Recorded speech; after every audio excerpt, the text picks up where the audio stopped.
C'est une autre manière de contester les mesures. Des salles de cinéma et de spectacle ont bravé l'interdit et ouvert leurs portes ce dimanche. Il y en aurait au moins 82 en Wallonie et à Bruxelles.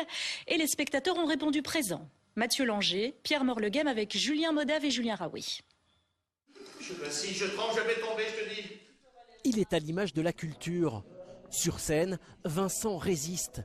Son spectacle s'intitule « C'est Noël, tant pis », un titre presque prémédité. Raison fait force de loi.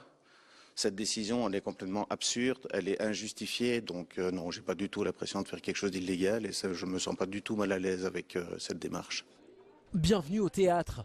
Sur ces gradins, une centaine de spectateurs masqués.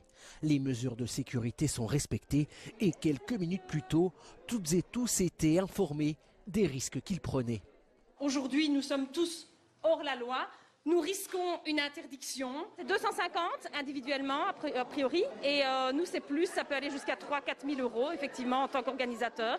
Donc si la police débarque, on les recevra très gentiment. Même combat dans ce cinéma.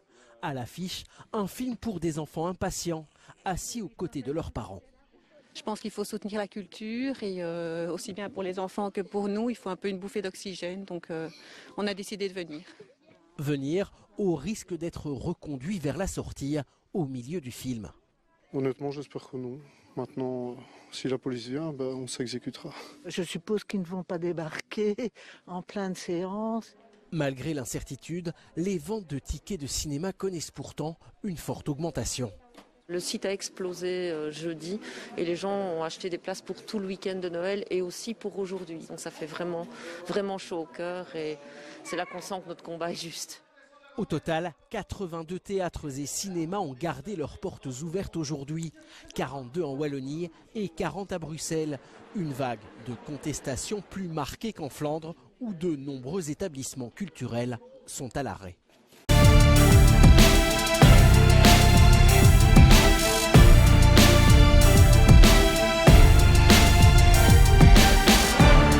Une opération de police à la séance de 14 h dans ce complexe de cinéma. Ici, les clients se plient au contrôle d'identité sans difficulté. Moi, je trouve ça tout à fait normal. Voilà, je suis un peu contre les antivax, mais du coup, je comprends pas trop.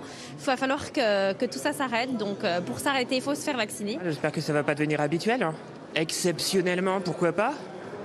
Le pass sanitaire dans les cinémas est apparu au mois de juillet. Maintenant, l'accent est mis sur la vérification de l'authenticité des certificats, une opération que les professionnels ne peuvent pas faire eux-mêmes. Là, on ne peut pas faire plus parce que le pass sanitaire, malgré tout, nous retarde dans notre emploi. Donc, c'est déjà assez contraignant malgré tout. C'est utile, mais contraignant. Je préfère être ouvert et exploiter et puis pas avoir toutes ces contraintes, ça c'est un fait. Mais j'ai pas envie de fermer dans un mois.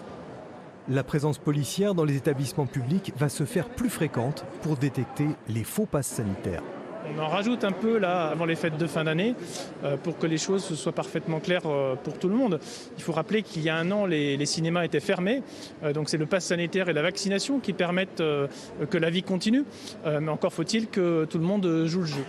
Mardi, Jean Castex a mis la pression sur les préfets pour renforcer les contrôles dans les restaurants. La mesure est plutôt accueillie avec doute. Les professionnels estiment qu'ils font déjà le maximum. Déjà ce qu'on fait, c'est déjà pas mal. On ne peut pas demander les cartes d'identité aux gens. On ne peut pas faire le boulot de la police non plus. Donc après, ça peut créer des tensions aussi avec les gens. Donc nous, on fait le maximum qu'on peut pour que ça se passe bien, quoi. Au cours de l'opération de contrôle au cinéma, aucune infraction au pass sanitaire n'a été constatée. Des contrôles de quarantaine ont également été effectués par les forces de police sur des ressortissants britanniques à Chalon-sur-Saône.